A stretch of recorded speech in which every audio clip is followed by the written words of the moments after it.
रामराम शेतकरी मित्रांनो, आपल्या ही मैत्री विचारांची शेतकरी क्लब हाऊस ग्रुपवर टोमॅटो पीक मार्गदर्शन चर्चासत्राचे आयोजन करण्यात आले आहे. आत्तापर्यंत आपण पहिल्या दिवशी माननीय श्री वीरेंद्र थोरात सर, दुसऱ्या दिवशी माननीय मनोज पवार सर, तिसऱ्या दिवशी माननीय भूषण फडणीस सर, चौथ्या दिवशी म्हणजे काल माननीय रोहित पोरे सर या प्रमुख वक्त्यांनी टोमॅटो पिकासंदर्भात सविस्तर असं मार्गदर्शन आपल्याला केलेलं आहे.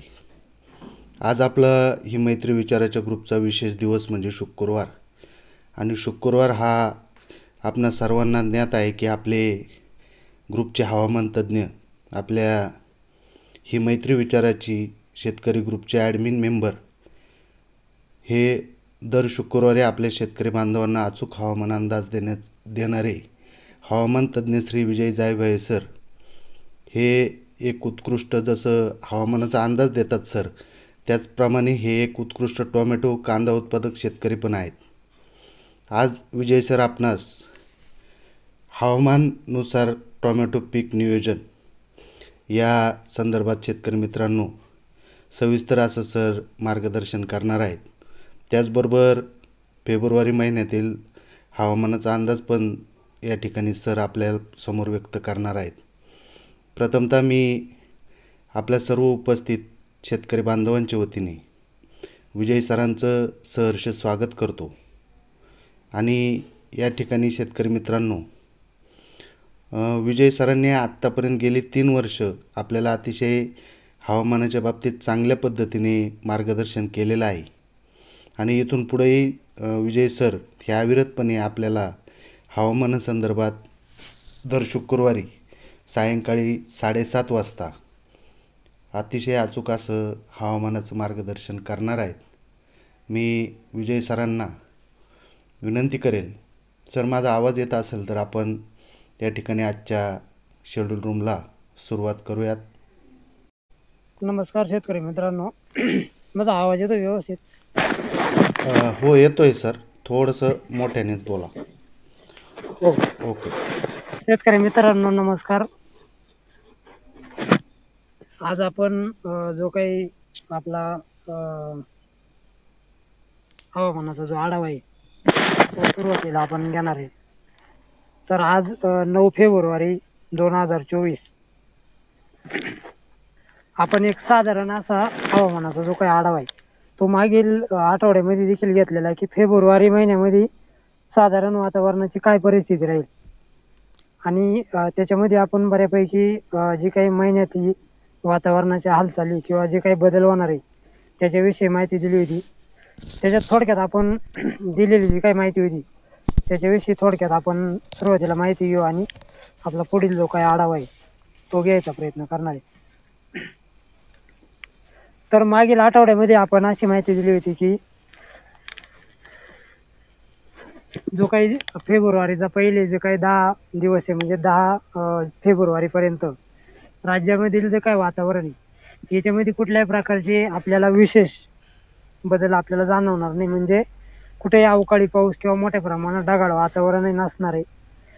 मात्र दिवसाचं जे काही तापमान आहे याच्यामध्ये वाढ होईल आणि किरकोळ प्रमाणामध्ये जी काही रात्रीची थंडी आहे ती आपल्या भागांमध्ये आपल्याला काहीशी सक्रिय बघायला मिळेल. ती देखील मोजक्या भागांसाठी उत्तर महाराष्ट्र किंवा थोड्याफार मध्य महाराष्ट्राच्या भागांपुरतीच ती सक्रिय राहील अशी माहिती दिली होती.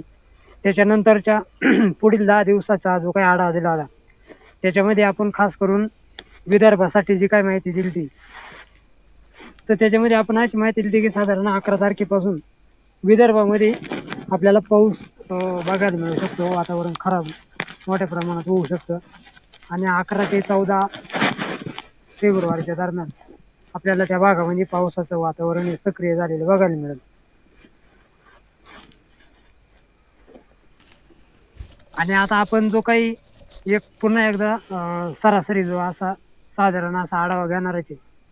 तत्पूर्वी सुरुवातीला एक आठवड्याचा आपण जो काही आढावा आहे तो इथं घेणार आहे. हॅलो विजय सर. हो. माईक जास्त हलतोय तुमचा, त्याच्यामुळे खरखर आवाज येतोय जास्त. थोडासा सेटल ठेवा माईक. ओके. तर आठवड्याच्या आढाव्यामध्ये सुरुवातीला आपण जसं मागील आठवड्यामध्ये सांगितलं होतं की विदर्भामध्ये आपल्याला 11 तारखेपासून वातावरण बदललेलं बघायला मिळेल आणि विदर्भाच्या काही भागांमध्ये आपल्याला पावसाचं वातावरण सक्रिय होताना बघायला मिळणार आहे. तर आता आज आपल्याकडे साधारण 9 फेब्रुवारी आहे आणि उद्या 10 फेब्रुवारी. तर 10 फेब्रुवारीपासूनच विदर्भातील जे काही वातावरण आहे याच्यात आपल्याला बदल जाणवतील. आपण सुरुवातीला ज्या भागामध्ये पावसाची शक्यता याच भागाविषयी माहिती देणार आहे आणि त्याच्यानंतर बाकीच्या उर्वरित राज्यातील जे काही भाग आहे यांची माहिती देणार आहे. तर विदर्भामध्ये साधारण 10 तारखेला आपल्याला ढगाळ वातावरण होताना बघायला मिळतंय चांगल्या प्रकारचं. त्याच्यातून काही भागांमध्ये आपल्याला किरकोळ प्रमाणात पाऊस बघायला मिळू शकतो. विशेष सार्वत्रिक पाऊस उद्या आपल्याला 10 तारखेला बघायला मिळणार नाही. त्याच्यानंतर 11 तारखेला मात्र आपल्याला याच वातावरणात थोडासा जास्त सक्रियता बघायला मिळेल आणि विदर्भातल्या आपण जिल्ह्यांवर जर अंदाज बघितला तर विदर्भातल्या पूर्व विदर्भातले साधारण भंडारा, गोंदिया, चंद्रपूर, यवतमाळ, गडचिरोली हा जो काही परिसर आहे या भागांमध्ये जोरदार काही ठिकाणी आपल्याला पाऊस बघायला मिळेल. मेघगर्जनेसह हा पाऊस राहणार आहे. त्याच्यात वादळी वारे देखील राहू शकतात.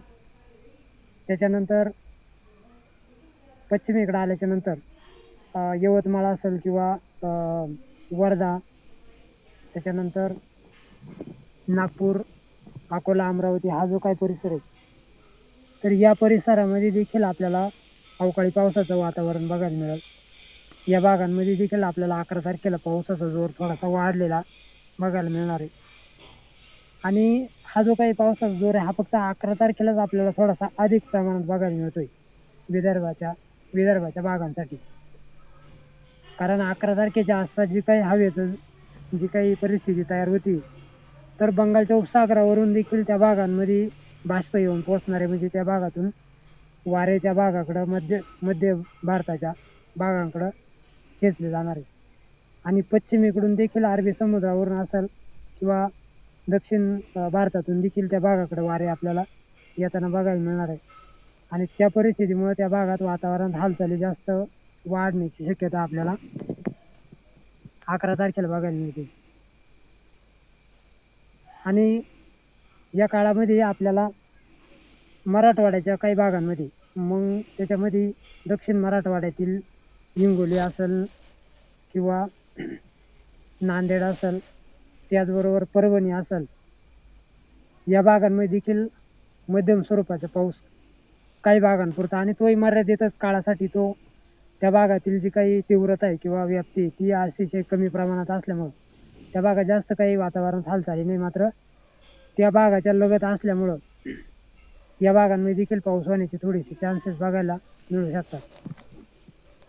त्याच्यानंतर जे काही विदर्भाच्या अतिपश्चिमेकडील भाग बुलढाण्याचे किंवा वाशिमच्या असतील किंवा अकोल्याच्या पश्चिमेकडील भाग असतील आणि त्याला लागून असलेला आपला जालना किंवा मराठवाड्याचा जो काही परिसर आहे याच्यामध्ये ढगाळ वातावरण आपल्याला बघायला मिळेल. तुरळक कुठंतरी हलकीचे थेंब होऊ शकतात. विशेष वातावरणात त्या भागात बदल जाणवत नाही, म्हणजे त्या भागामध्ये आपल्याला पावसाची शक्यता बघायला मिळणार नाही. आणि 12-13 तारखेच्या आसपास विदर्भामध्ये आपल्याला तुरळक भागांमध्ये पाऊस म्हणजे जे पूर्व विदर्भात आपण 11 तारखेच्या आसपास पावसाचा जोर सांगितलाय तो थोडासा कमी होईल आणि तुरळक भागांमध्ये आपल्याला अधूनमधून पाऊस बघायला मिळू शकतो. मात्र जे काही खराब वातावरण आपण जर सांगितलं की 11 ते 14 तारखेच्या आसपास त्या भागांमध्ये आपल्याला वातावरण जास्त खराब बघायला मिळते आणि खराब राहणार आहे. त्या पद्धतीने त्या भागांमध्ये आपल्याला वातावरणात हालचाली आणि बदल बघायला मिळतील. आणि उर्वरित भागात जर बघितलं तर मग त्याला लागून असलेला जो काही मराठवाड्याचा भाग आहे याच्यात देखील ढगाळ वातावरणच आपल्याला त्या काळात बघायला मिळेल. 11 तारखेला फक्त त्या भागात थोड्याफार प्रमाणात पाऊस होऊ शकतो, अन्यथा विशेष काही बदल आपल्याला बघायला मिळणार नाही. त्याच्यानंतर इकडं पश्चिमेकडील मराठवाड्यामध्ये जे काही भाग आहे आपले त्याच्यामध्ये संभाजीनगर असेल, बीड असू शकतं किंवा उर्वरित जे काही मध्य महाराष्ट्राचे भाग आहे त्याच्यामध्ये मग नगर असेल किंवा सोलापूर असेल, सातारा, पुणे आणि उत्तर महाराष्ट्रातील नाशिक, धुळे, नंदुरबार, जळगाव हा जो काही परिसर आहे, तर या भागांमध्ये आपल्याला ढगाळ वातावरण बघायला मिळेल.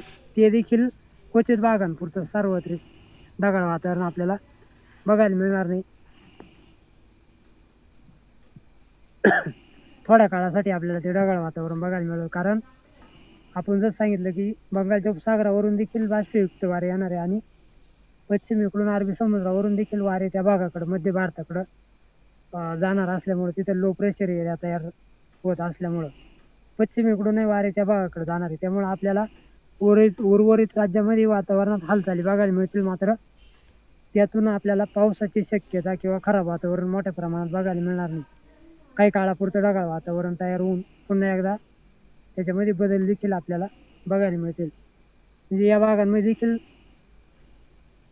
त्या 2-3 दिवसाच्या कालावधीमध्ये आपल्याला वातावरणात सतत बदल बघायला मिळतील. जसं मागील आठवड्यात आपण सांगितलं की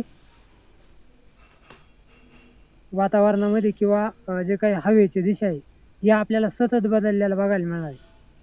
कारण आता इथून पुढं जसं आपण फेब्रुवारीच्या मध्याकडे जाऊ तसं आपल्या भागांमधलं जे काही तापमान आहे हे आपल्याला वाढलेलं बघायला मिळणार आहे. आपण ते मागील आठवड्यात सांगितलं त्या पद्धतीनं आपल्याकडे जर आपण आता महाराष्ट्रातलं तापमान जर बघितलं तर सर्वच भागांमध्ये साधारण 32 ते 36 अंशाच्या जवळपास तापमान बघायला मिळते. आणि त्याच्यामध्ये उत्तर महाराष्ट्रामध्ये सर्वच भागांमध्ये जवळपास 32 ते 34 अंशाच्या जवळपास वातावरण आहे. मध्य महाराष्ट्रामध्ये देखील हीच परिस्थिती आहे. 34-35 अंशाच्या आसपास तापमान आपल्याला बघायला मिळत आहे. दक्षिण महाराष्ट्रामध्ये देखील काही ठिकाणी 36 अंशांपर्यंत तापमान आपल्याला गेलेलं बघायला मिळत आहे. आणि मराठवाडा, विदर्भात देखील याच पद्धतीनं आपल्याला तापमानामध्ये वाढ झालेली बघायला मिळते. म्हणजे मागच्या जानेवारीच्या तुलनेमध्ये फेब्रुवारीच्या पहिल्या 10 दिवसांमध्येच आपल्याला तापमानामध्ये जी काही वाढ आहे ती साधारण 3 ते 4 अंशांनी झालेली बघायला मिळाली. आणि तापमानामध्ये वाढ कधी होती तर साधारण कुठल्याही प्रकारचं हवेमध्ये बाष्प येत नसेल, कोरडी जेव्हा हवा तयार होती किंवा वातावरण जेव्हा कोरडं होतं, पूर्ण निरभ्र, आणि आपल्याकडं आता साधारण आपण जर मागच्या आठवड्यात जर सांगितलं होतं की 22 डिसेंबरच्या नंतर सूर्याचं जे काही उत्तरेकडं त्याचं पलायन चालू होतं, म्हणजे हळूहळू सूर्याचे जे काही लंबवत किरण आहे ते हळूहळू आपल्याला विषुववृत्तावरती यायला सुरुवात होतात. त्याच्यानंतर हळूहळू ते आपल्या भारतावरती, मध्य भारतावरती आणि मग त्याच्यानंतर उत्तर भारताकडे ते मार्च महिन्यामध्ये हळूहळू त्यांची तीव्रता वाढत चालते. आणि त्या परिस्थितीमुळं आपल्याकडं तापमानामध्ये वाढ व्हायला सुरुवात होत असते. आणि त्याच्यात कुठल्याही प्रकारचा लो प्रेशर एरिया किंवा कुठल्याही प्रकारचे बाष्पयुक्त वारे आपल्याकडं लवकर पोहोचू न शकल्यामुळं तापमानामध्ये आपल्याला वाढ झालेली बघायला मिळत असते. मग हा आपण जो काही आढावा घेतला तो सुरुवातीला 1 आठवड्याचा आढावा आपण घेतला. त्याच्यानंतर राहिलेला जो काही फेब्रुवारी महिना आहे, तर या राहिलेल्या फेब्रुवारी महिन्यामध्ये साधारण त्याच्यानंतर म्हणजे जो काही विदर्भामध्ये पाऊस होणार आहे आठवड्याच्या काही दिवस, 2-3 दिवस, आणि त्याच्यानंतर देखील विदर्भामध्ये आपल्याला अधूनमधून खराब वातावरण बघायला मिळेल. मात्र विशेष काही पावसाची शक्यता आपल्याला त्या भागांमध्ये बघायला मिळणार नाही. आणि उर्वरित राज्याचं जर बघितलं तर उर्वरित राज्यामध्ये पावसाची शक्यता तर पूर्ण फेब्रुवारी महिन्यापर्यंत आपल्याला कुठेही विशेष अशी बघायला मिळत नाही. किरकोळ प्रमाणामध्ये ढगाळ वातावरण अधूनमधून झालं तर होऊ शकतं, विशेष काही त्याच्यामध्ये आपल्याला फरक जाणवत नाही. मुख्य म्हणजे आता जे काही आपण तापमान वाढीवर बोललो तर आपल्याला साधारण 20 फेब्रुवारीपर्यंत जर बघितलं तर जे काही आताची परिस्थिती तापमानाची आहे तर त्याच्यामध्ये दक्षिण महाराष्ट्रामधलं तापमान आपल्याला 20 फेब्रुवारीनंतर अधिक तीव्र होताना बघायला मिळेल. म्हणजे काही भागांमध्ये 37-38 अंशांपर्यंत देखील टेम्परेचर आता जायची शक्यता आपल्याला बघायला मिळते. आणि मध्य महाराष्ट्र किंवा उत्तर महाराष्ट्राचे जे काही भाग असतील किंवा मराठवाडा, विदर्भ हा जो काही परिसर आहे याच्यामध्ये देखील आपल्याला 20 फेब्रुवारीपर्यंत 34 ते साधारण 36 अंशाच्या आसपास टेम्परेचर बघायला मिळणार आहे. काही भागांमध्ये ते 35 असेल, काही भागात 34 असेल, काही भागात 33 असेल, अशा पद्धतीने राहणार आहे. म्हणजे जे काही हवेचे दाब असतात ते हवेचे दाब तयार झाल्याच्या नंतर तापमान वाढत असतं. म्हणजे हवा कोणत्याही दिशेनं तेवढ्या वेगानं त्या भागात न पोहोचू शकल्यामुळं त्या भागामध्ये सूर्याचे जे काही किरणं असतात ते प्रखरतेनं पडून राहतात. कंटिन्यू सूर्याची किरणं तीव्रतेनं पडल्यानंतर तो जो काही भाग आहे तो तापला जातो आणि तापल्यामुळे तिथलं टेम्परेचर आपल्याला वाढलेलं बघायला मिळतं. आणि जे काही फेब्रुवारीचे शेवटचे आठवडा किंवा 10 दिवस असतील याच्यामध्ये देखील राज्यातले जे काही तापमान आहे याच्यामध्ये आपल्याला वाढच होताना बघायला मिळते. कारण आपण जसं सांगितलं की कुठेही राज्यात अवकाळी पावसाची शक्यता आपल्याला पूर्ण फेब्रुवारी देखील बघायला मिळणार नाही आणि त्यामुळं तापमानामध्ये आपल्याला वाढच झालेली बघायला मिळणार आहे. हळूहळू एक एक अंशाने आपल्याला तापमान हे वाढलेलेच बघायला मिळतील. कारण जसं आपण आता हळूहळू फेब्रुवारी मध्याकडं त्याच्यानंतर हळूहळू फेब्रुवारी एंडकडे जाऊ तशी तापमानांमध्ये आपल्याला वाढ झालेली बघायला मिळेल. आणि त्याच्यानंतर जर बघितलं आपण जे काही आपलं चर्चासत्र आहे हे हवामानापुरतं आज मर्यादित नसून आपल्याला जे काही आपलं चर्चासत्र चालू आहे 1 आठवड्यापासून टोमॅटो पिकावरती आणि याच्या अनुषंगातून आपल्याला जी काही चर्चा करायची आज तर पुढल्या लांब पल्ल्याचे देखील आपल्याला थोडासा आढावा असणं गरजेचं आहे. जेणेकरून आपण जे काही टोमॅटोची लागवड करणार आहे आणि या टोमॅटोच्या लागवडीच्या कालावधीमध्ये जे काही तापमान वाढ महत्त्वाचे घटक आहे म्हणजे आपण सुरुवातीला जे काही सोमवारपासून आपलं शेड्यूल आहे तर याच्यामध्ये सुरुवातीला आपण रोपांची निवड याच्याविषयी माहिती घेतली असेल.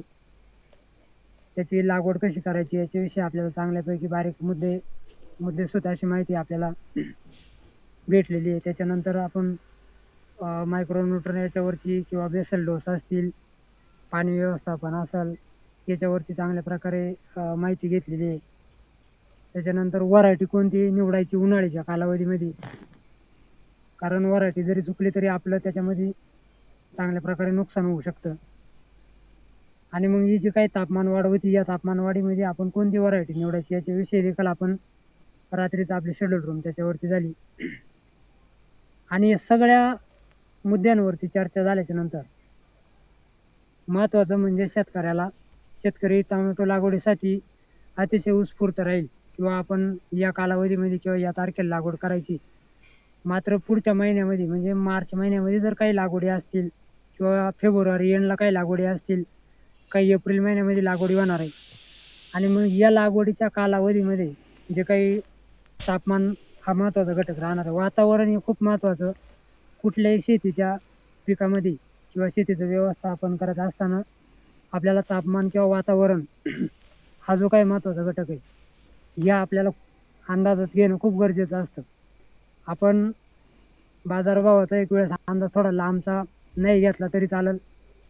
त्याच्यानंतर आपल्या पिकाचं पुढचं भवितव्य म्हणजे त्याच्यावरती येणारे किडे असेल रोग असतील किंवा त्याला येणारं फळ असेल त्याच्यातून आपल्याला किती उत्पादन होईल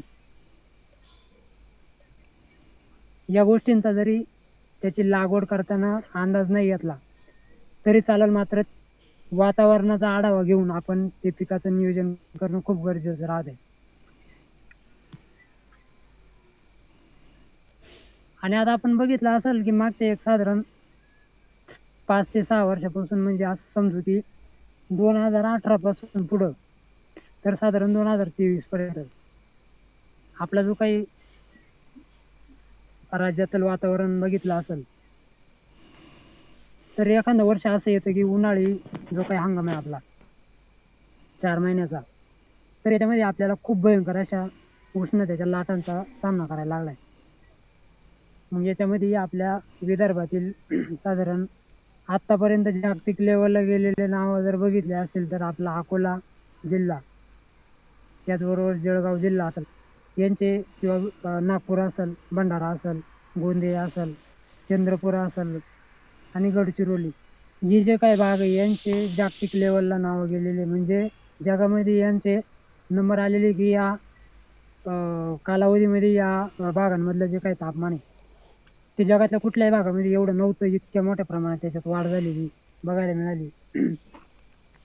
साधारणपणे विदर्भातल्या काही भागांमध्ये ते तापमान आपल्याला 47 अंशांपर्यंत 47.5 अंशांपर्यंत जळगावचं तापमान आपल्याला नोंदवलं गेलेलं बघायला मिळालंय.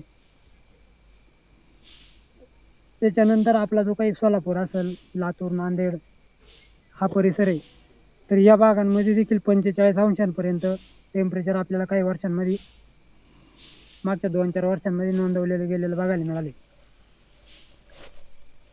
आणि याचं कारण काय आहे तर साधारण आपल्याला माहितीच आहे, जवळपास आपण प्रत्येक आपल्या हवामानाचा जो आढावा असतो त्याच्यामध्ये माहिती देत असतो की जे काही क्लायमेट चेंजचे परिणाम असतात या आपल्याला त्या परिस्थितीला तयार होत असतात. आणि या तापमान वाढीच्या कालावधीमध्ये आपले जे काही उन्हाळी हंगामातले पिकं असतात यांच्यावरती त्याचा परिणाम मोठ्या प्रमाणात आपल्याला झालेला बघायला मिळाला आहे आणि होत असतो.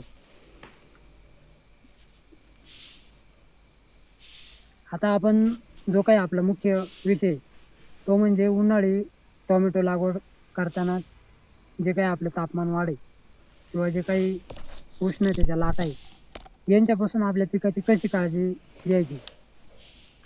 तर आता आपल्याला सुरुवातीला जे काही आपलं शेत आहे, जे शेत तयार होणार आहे त्याच्यानंतर आपण त्याच्यात तुम्हाला जो काही बेसल डोस द्यायचा असेल तुमचा प्रत्येक शेतकऱ्याचा वेगवेगळा असतो, त्यानुसार तुम्ही तुमचं नियोजन करा. तुम्ही त्याला बेड वगैरे पाडणार आहे, बेड पाडल्याच्या नंतरचं पुढचं जे काही नियोजन आहे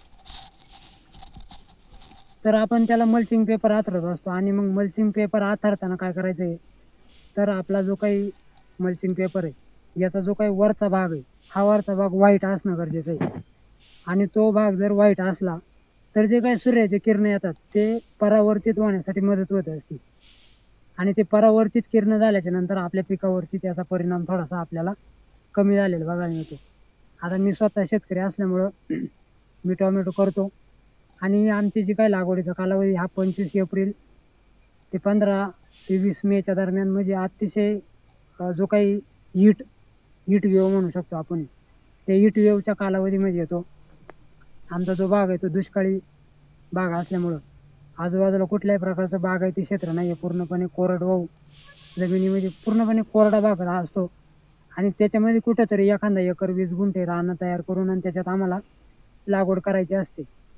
आणि मग जे काही आजूबाजूनं उठणाऱ्या जमिनीच्या काही ज्या उष्णतेच्या लाटा असतात दिवसभराच्या त्या पूर्ण त्या पिकावरती अटॅक करत असतात किंवा त्या पिकाला त्या सहन होणाऱ्या नसतात, तरी देखील त्या भागात आम्ही लागवडी करून सक्सेस करत असतो. मग त्याच्यासाठी काय नियोजन केलं जातं किंवा काय करायला पाहिजे तर तो जो काही व्हाईट पेपर आहे हा व्हाईट पेपर आथरल्याच्या नंतर आणि ब्लॅक पेपर किंवा सिल्वर पेपर हा आथरल्याच्या नंतर काय फरक जाणवला हे आम्ही त्याची सुरुवातीला पडताळणी केलेली आहे.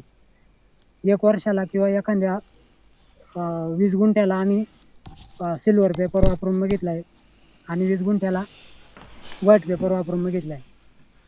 तर जो काही सिल्वर पेपर आहे तर याच्यातलं जे काही टोमॅटो लागवड एकाच तारखेला केलेली आहे तर याच्यामध्ये महिनाभराचाही टोमॅटो झाल्याच्या नंतर आम्हाला कमकुवतपणा दिसलेला आहे. त्याचे झाडं असतील किंवा रोपटे असतील त्यांची उंची कमी राहिलेली आहे, त्यांची वाढ झालेली नाही, त्यांना फुटवे देखील आलेले नाही आणि त्यांना पाणी दिलेलं आहे तरी देखील त्यांना असं जाणवतं आहे आम्हाला की यांना पाण्याची कमतरता जाणवते, फुटव्यांची संख्या कमी आहे, फुलकळीची सेटिंग देखील व्यवस्थित होत नाही, असे आम्हाला त्याच्यामध्ये परिणाम दिसलेले आहे. आणि जो काही व्हाईट पेपर आहे तर या व्हाईट पेपरवरच्या तुलना केली तर त्या सिल्वर प्लॉटपेक्षा व्हाईट पेपरवरचा जो काही प्लॉट आहे याच्यामध्ये आम्हाला त्याची ग्रोथ अतिशय चांगल्या प्रकारची झालेली बघायला मिळाली. त्याचं खालचं खोडच साधारण 25 दिवसाचं जर बघितलं आणि सिल्वरच्या याचं 25 दिवसाचं बघितलं तर खूप मोठ्या प्रमाणामध्ये आम्हाला त्याच्यात तफावती बघायला मिळाल्या.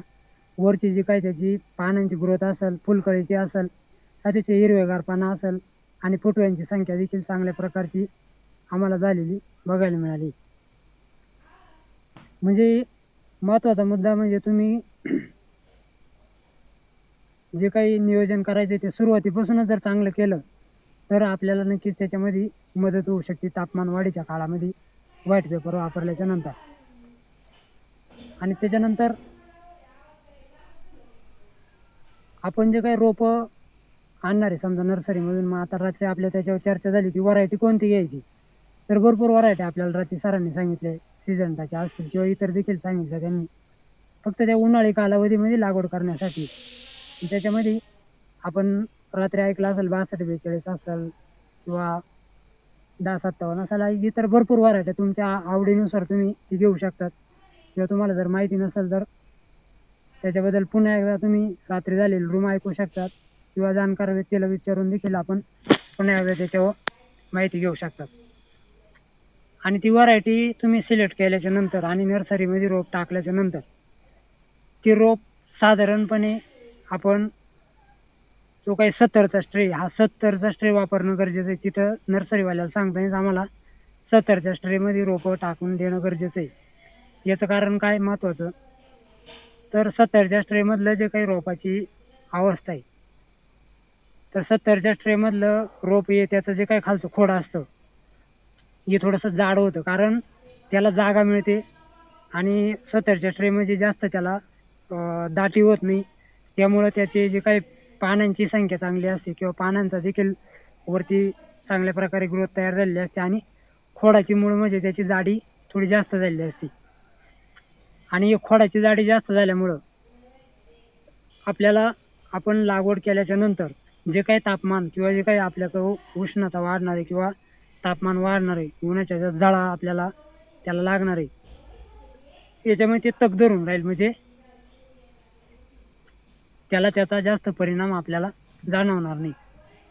आणि जर आपण जास्त संख्येचं म्हणजे 102 काडींचा जर स्ट्रे घेतला किंवा त्याच्यापेक्षा कमी जास्त राहतात ते जर घेतले, तर त्याचं जे काही खोड आहे तर हे खोड कमकुवत राहतं, म्हणजे त्याची जाडी कमी राहते. आणि ते जर आपण शेतामध्ये लागवड केलं एवढ्या टेम्परेचरला, कदाचित ते 30 अंशापेक्षा जास्त टेम्परेचरला दम धरत नाही. आणि आपल्याकडं मुळातच टेम्परेचर आत्ताच 34-35 अंशावरती आहे. आणि पुढच्या महिन्यात जर लागवड करायचं असलं तेच टेम्परेचर तुम्हाला 37-38 टेम्परेचर बघायला मिळेल. आणि मग या कालावधीमध्ये जर तुम्ही ते 102च्या स्ट्रेमधलं जर रोप लागवड केलं, चुकून एखाद्या शेतकऱ्याला माहिती नसलं, त्याच्याकडून जर लागवड झाली आणि जे काही आपल्या उन्हाच्या झळा त्याला लागणार आहे ते ताबडतोब तिथंच त्याचा जीव निघून जाईल. कारण जे काही आपल्या सूर्याचे किरण पडतात हे काय करतात, तर पिकातलं पाणी खेचून घेण्याचं काम करत असतात. कारण उष्णता वाढली, तापमान वाढल्याच्या नंतर जे काही पिकामध्ये पाण्याचं प्रमाण असतं ते खेचून घेतात आणि खेचल्यामुळे ते कमकुवत होतं, त्याची रोगप्रतिकारक शक्ती कमी होऊन जाते आणि ते रोगालाही बळी पडतं किंवा कदाचित ते मरून देखील जातं. आणि मग लागवड केल्याच्या नंतर पहिले साधारण 8 दिवस अतिशय, म्हणजे आपण जसं एखादा आपलं पेशंट असतं ICU मध्ये असेल किंवा व्हेंटिलेटरवरती, तशा प्रकारची त्याची परिस्थिती असते. आणि मग त्याच्यामध्ये आपण त्याला जपणं गरजेचं आहे किंवा त्याची काळजी घेणं खूप गरजेचं आहे. मग ती काळजी घेण्यासाठी आपण सुरुवातीपासूनच काम करायचं आहे की व्हाईट पेपर टाकायचं आहे, 70च्या स्ट्रेमधलं जास्त चांगल्या पद्धतीचं रोप निवडायचं आहे किंवा आणायचं आहे.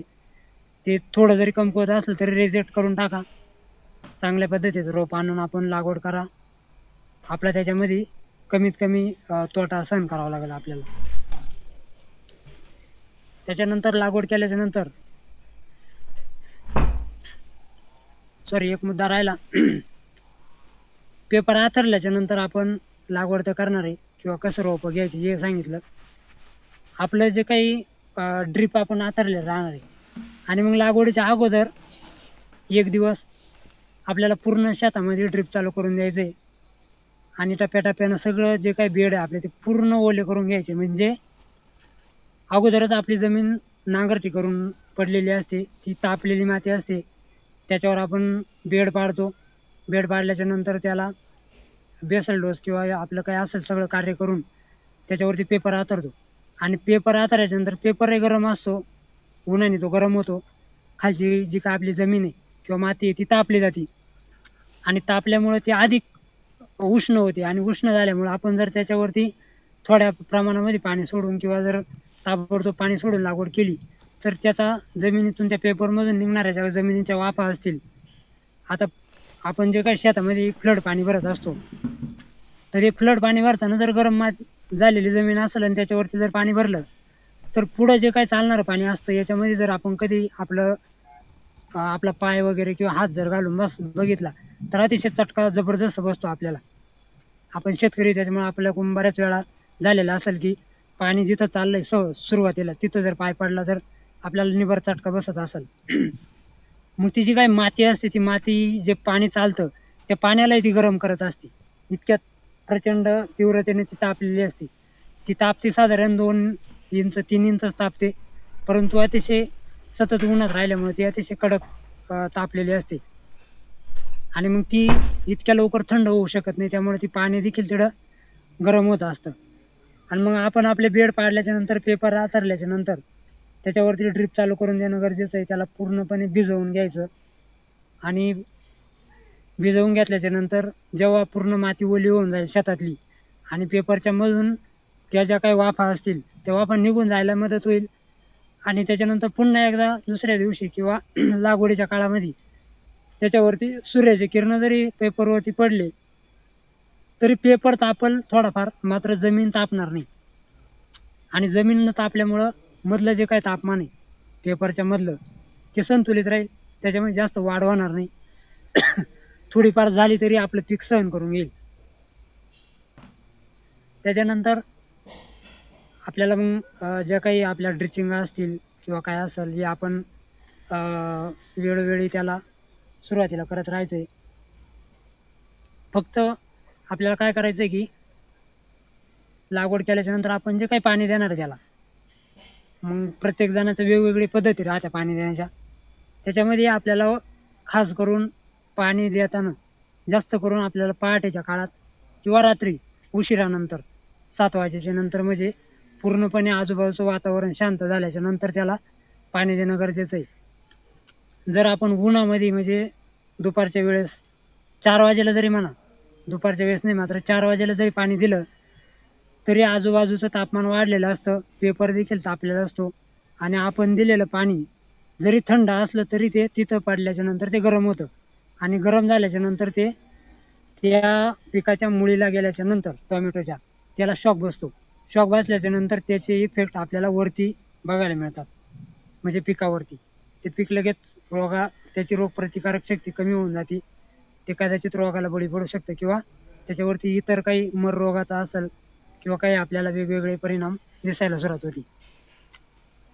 मग त्याच्याकरता आपण आपलं पाणी जे देण्याची काय पद्धत आहे तरी उशिरा तापमान आपल्याकडून पूर्णपणे कमी झाल्याच्या नंतर म्हणजे रात्री आपल्याकडे दिवसा साधारण 35-36 अंश जरी तापमान असलं तरी दिवस माळवल्याच्या नंतर साधारण अर्ध्या ते 1 तासामध्ये 38चं टेम्परेचर डायरेक्ट 30वर येतं आणि त्याच्यानंतर पुन्हा 1 तासाने तेच टेम्परेचर 25च्या खाली देखील यायला मदत होती.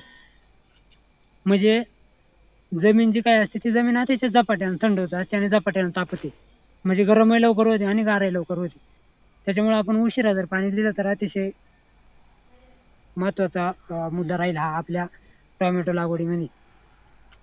त्याच्यानंतर पाणी देताना देखील आपण त्याला एक नियोजन केलं पाहिजे किंवा शेड्यूल बनवलं पाहिजे. किती वेळ पाणी द्यायचं हे देखील महत्वाचं आहे.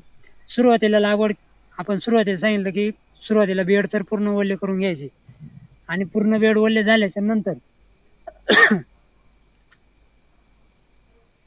जमिनीमध्ये गारवा पूर्ण तयार झाल्यामुळं आपल्याला पाणी मुळातच जास्त द्यायची आवश्यकता नाही. सुरुवातीचे 2 ते 4 दिवस तर तुम्ही फक्त पाण्याची ड्रिचिंग करू शकतात. तुमच्या अगोदर ज्या काही ड्रिचिंग असतील, कोणी मुळीची ड्रिचिंग करतं, त्याच्यानंतर कोणी आपली बायोमीच्या असेल, ट्रायकोडर्माच्या असतील किंवा इतर मायक्रोरायझाच्या असतील, या ज्या काही ड्रिचिंग या तर करायच्याच आहे. मात्र पाण्याची देखील ड्रिचिंग केली आपण पहिले 2-3 दिवसामध्ये किंवा 5 दिवसामध्ये तर अतिशय महत्वाचा हा देखील एक हे ठरू शकतो. म्हणजे कसा, आपण जर ड्रिपने पाणी दिलं तर ड्रिपने पाणी दिल्याच्या नंतर ते पाणी त्या पिकाला थोडंसं सुरुवातीच्या काळामध्ये म्हणजे त्याची बालावस्था असताना जास्त होणं गरजेचं नाही.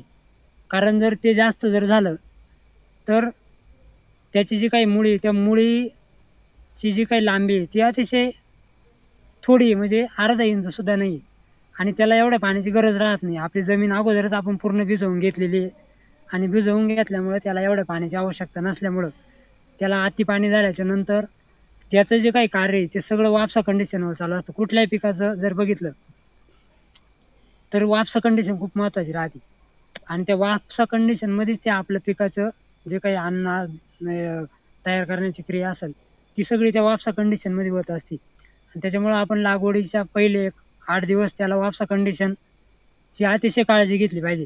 नंतर 10-15 दिवसाच्या नंतर हळूहळू आपण त्याला पाण्याच्या स्टेज वाढत जाणारच आहे. मात्र सुरुवातीच्या त्याच्या बालावस्थेमध्ये आपण त्याला पाण्याचं नियोजन अतिशय संतुलित किंवा अतिशय प्रमाणामध्ये करणं गरजेचं आहे. आणि ते झाल्याच्या नंतर मग आपला साधारण 10 दिवसाचा कालावधी पूर्ण झाला टोमॅटोचा. आणि 10 दिवसाचा टोमॅटोचा कालावधी पूर्ण झाल्यानंतर तुमच्या सगळ्या ड्रिचिंग पूर्ण होऊन गेलेल्या राहत आहे. मग तुमच्या जसं मी सांगितलं की बायोमीच्या आपल्याला असेल, मग कोणाला काही निमिटोडचं प्रॉब्लेम असू शकतात, कोणाला बुरशीचे असू शकतात किंवा कोणाला इतर काही कीटकांची आवश्यकता जमिनीमध्ये काही ठिकाणी उमण्या राहू शकतात. याच्या ड्रिचिंगा झाल्या, सगळ्या झाल्या आणि 10 दिवस पूर्ण झाले. मग 10 दिवसाच्या नंतर पुढं कसं चालायचं तर आपल्या जे काही टोमॅटो आहे किंवा कुठल्याही पिकाचं जे काही पान असेल, हे पान सगळ्यात महत्त्वाचं काम करत असतं. म्हणजे सूर्याचे किरण जर त्या पानावरती पडले तर त्याच्यातून त्या प्रकाश संश्लेषणाच्या क्रियेतून ते आपलं अन्न तयार करतं आणि ते पिकाला उपलब्ध करून देतं. याचं काम कोण करतं तर पान करतं.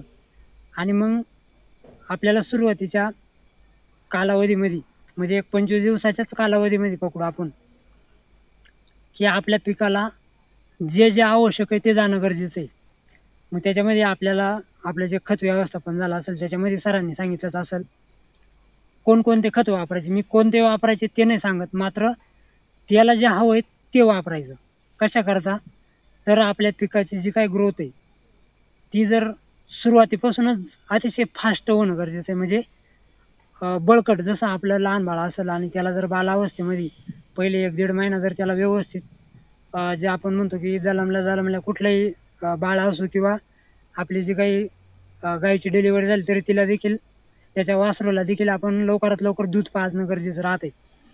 आणि पहिले काही दिवस त्याला आपण ते चारा खात नाही, त्याला दुधाचीच गरज असते किंवा बाळ देखील भाकरी खाऊ शकत नाही, मग त्याला दुधाची जास्त गरज असते. आणि मग त्याला जेवढ्या जास्त प्रमाणात आपण दूध पाजू तेवढं ते सदृढ बाळ तयार होतं.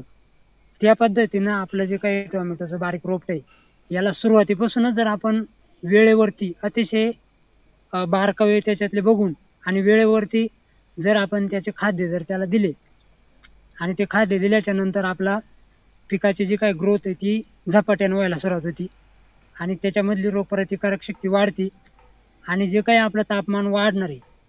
मग समजा आपण आता आज आपली 10 फेब्रुवारी आणि 10 फेब्रुवारीला टोमॅटो लावला, त्याच्यानंतर पुढचे 20 दिवस म्हणजे 30 फेब्रुवारीपर्यंत आपलं पीक जर डेव्हलप होऊन गेलं आणि 30 फेब्रुवारीच्या नंतर मी जसं सांगितलं की टेम्परेचर वाढणारच आहे.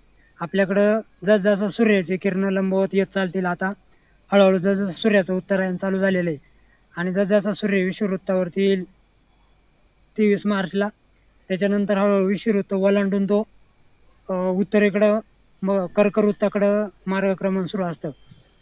आणि त्या कालावधीमध्ये आपल्याकडं अतिशय तीव्रता उन्हाच्या झळा वाढायला सुरुवात होती आणि आपल्याकडून जे तापमान जे 36 वरती आहे ते 38, 39, 40, 41 हळूहळू वाढायला सुरुवात होती.